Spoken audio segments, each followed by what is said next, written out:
Magandang umaga sa ating kapwa Pilipino. Ang saya kagabi sa balitaktakan ng ating mga senadores at salamat sa mga 19 senators na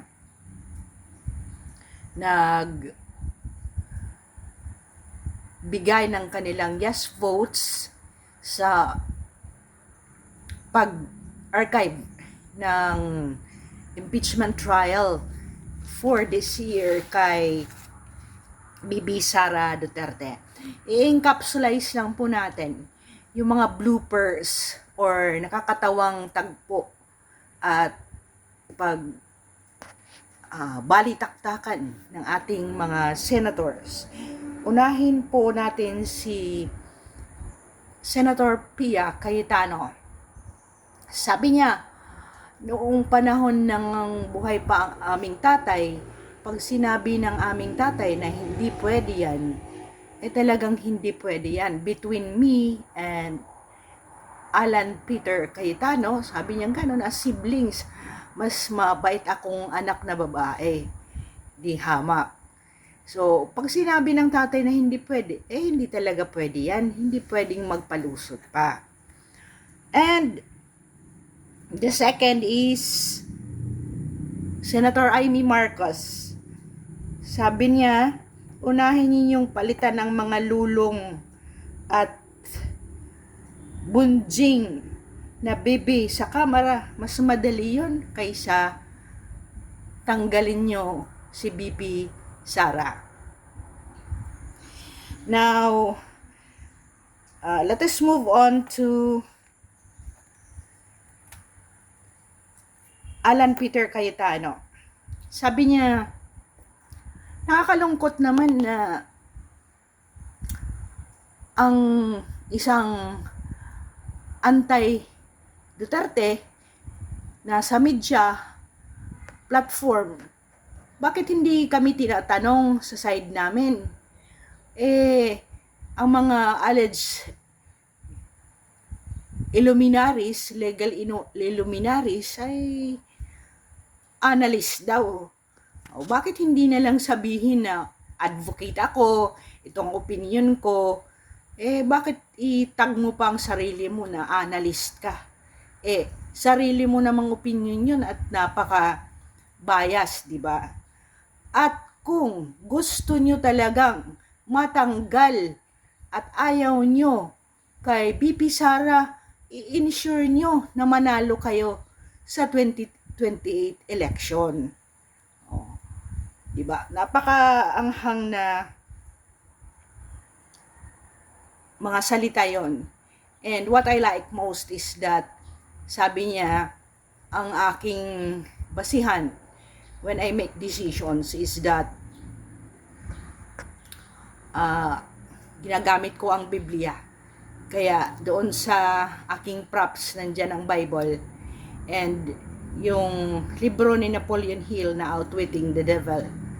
Kasi nalansi ang mga satanas na wala na talaga sa wala na sa ayos yung mga argumento. Parang kahit isang Pilipino na hindi abogado, napakasimple yung mga sinasabi ng Supreme Court at nakakalungkot. Ang haba-haba ng mga sinabi ng mga anti-Duterte na flaw daw or kasiraan sa mga sinabi ng Supreme Court, kung ano-ano pang mga nag-double-double daw na in-invoke ni Supreme Court ang Article 11 ng Philippine Constitution. So, hanapan lang talaga ng mga kasiraan na wala namang kasiraan. And ang kay Chess, ang humataw sa akin at tumatak sa akin ay yung sabi ni Chess na pag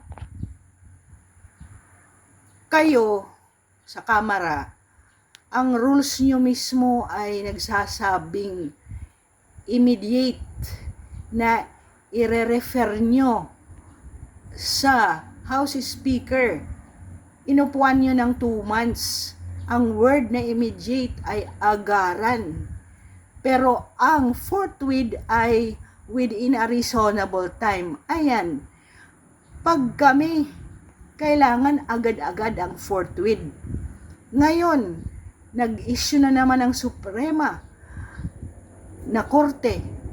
Ang sabi na naman, execution ay immediate. Pero, hinuhold pa rin, hindi pa rin. Nag-invoke na ng mga Supreme Court jurisprudence na pag-executure, immediate execution, ang order ng Supreme Court, iyon ay mag-proceed even pending appeal or motion for reconsideration. And sabi niya, bakit pag kayo okay lang na hindi immediate? So, yun ang mga na highlight kong sinabi. At ang mga luminaries at mga professors na may mga sinasabi against sa Senate at saka sa Supreme Court na mas maganda pa ang feeling nila sa sinabi ng 13 incumbent Supreme Court justices. Ang pinakahataw, of course, sa lahat ay si Senator Rodante Marcoleta, and in which the crowd laughed when sinabi ni Pangilinan na hinahinay ka dahil sa paglalakbay mo. Baka matinik ka at malalim ang tinik na matatapakan mo. And wittingly, Senator Marcoleta said, I will ensure na hindi ako matitinik kasi ako'y nakasapatos pag ako'y naglalakad. Ngayon, sa summation, wala siyang masyadong sinabi because he exhausted all the points during the preliminary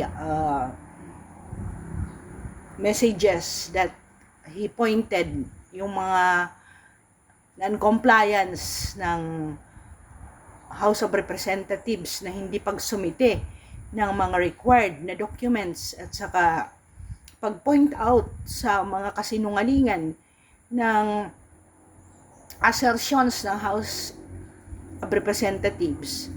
Sabi niya, parang istorya yan si Adam at si Eve, na si Diyos Ama nagbigay ng kautusan that supposedly yung dalawang couple can have dominion and utilize all except one product from the fruit of good and evil na hindi.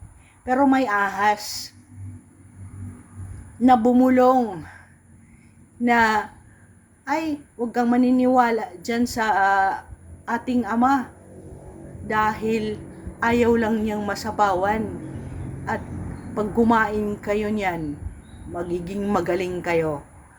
So he likened the defiance of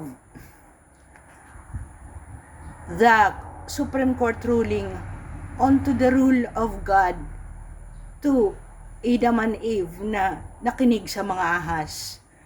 And I really love the debate except for yung pabalik-balik na parang mga bata naman yung nakikinig. At yung nag-i-emphasize pa hindi mga abogado, di ba? At abogada. And I salute to Gatchalian, Senator Gatchalian. I salute to Loren Legarda, although they have reservations. And wala akong saludo sa mga saludo kay Lito Lapid dahil napaka-brief yung statement niya at he just said, Supreme Court ruling yan, makinig tayo. And salute to all the senators who fight for what is right. And bravo to everyone. Salamat sa pakikinig kahit wala akong mga props. Patuloy po tayong magdasal para makauwi na po si President Duterte at tulungan natin ang ating Vice Presidente na maging strong sa lahat ng mga pagsubok na kanyang pinagdadaanan ngayon. To that, amen, and we glorify in the name of Jesus. Amen.